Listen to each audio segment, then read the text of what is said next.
तो चलिए आगे बढ़ते हुए पश्चिम बंगाल से जुड़ी बाकी खबरों के बारे में भी जानकारी देते हैं आपको। पश्चिम बंगाल में चुनाव से पहले बड़ा फेरबदल। जी हाँ, पश्चिम बंगाल में आगामी विधानसभा चुनाव से पहले इलेक्शन कमीशन ऑफ इंडिया ने निष्पक्ष और शांतिपूर्ण मतदान सुनिश्चित करने के लिए एक और बड़ा कदम उठाया है। चुनाव आयोग ने राज्य भर के 173 पुलिस थानों के अधिकारियों यानी कि ओसी और आईसी का बड़े पैमाने पर तबादला किया है, जिनमें कोलकाता पुलिस के तहत आने वाले 31 थानों भी शामिल हैं। अधिकारियों के मुताबिक इस तरह के व्यापक फेरबदल का उद्देश्य कानून व्यवस्था में निष्पक्षता बनाए रखने और स्थानीय प्रवास को कम करना है। यह फेरबदल उन महत्वपूर्ण विधानसभा क्षेत्रों को भी कवर करता है जहां चुनावी मुकाबला बड़े बेहद और कड़े होने वाले हैं।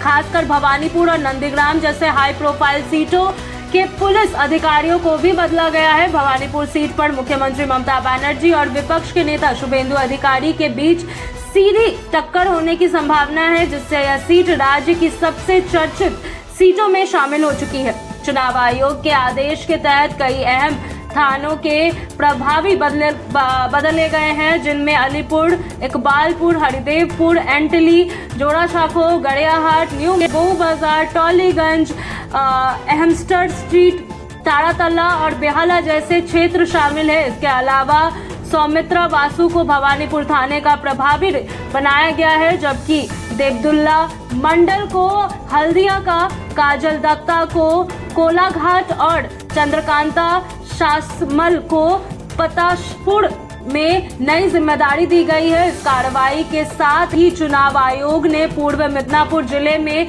14 वीडियो ब्लॉक डेवलपमेंट ऑफिसर का भी तबादला किया है, जिनमें नंदीग्राम और जैसे संवेदनशील क्षेत्र शामिल है। इससे पहले आयोग राज्य के 18 जिलों में 83 बीडीओ और असिस्टेंट रिटर्निंग ऑफिसर को भी हटा चुके हैं। यह व्यापक फेरबदल कुछ बिहार से लेकर दक्षिण 24 परगना तक कई जिलों में किया गया है, जिससे इसमें कूच बिहार, जलपाईगुड़ी, उत्तर और दक्षिण दिनाजपुर, मालदा, मुर्शिदाबाद, नादिया, हावड़ा, हुगली, पूर्व और पश्चिम मिदनापुर, पुरुलिया, बांकुड़ा, पूर्व और पश्चिम बर्धमान तथा बीरभूम जैसे जिले शामिल है। चुनाव आयोग के एक वरिष्ठ अधिकारी ने बताया कि इस तरह के बड़े पैमाने पर ट्रांसफर का उद्देश्य चुनाव प्रक्रिया को पूरी तरह निष्पक्ष और पारदर्शी बनाना है, ताकि किसी भी प्रकार की स्थानीय दबाव या प्रभाव से बचा जा सके। हालांकि इस मुद्दे पर राज्य सरकार और केंद्र के बीच तनाव भी देखने को मिल रहा है। मुख्यमंत्री ममता बनर्जी पहले भी इस तरह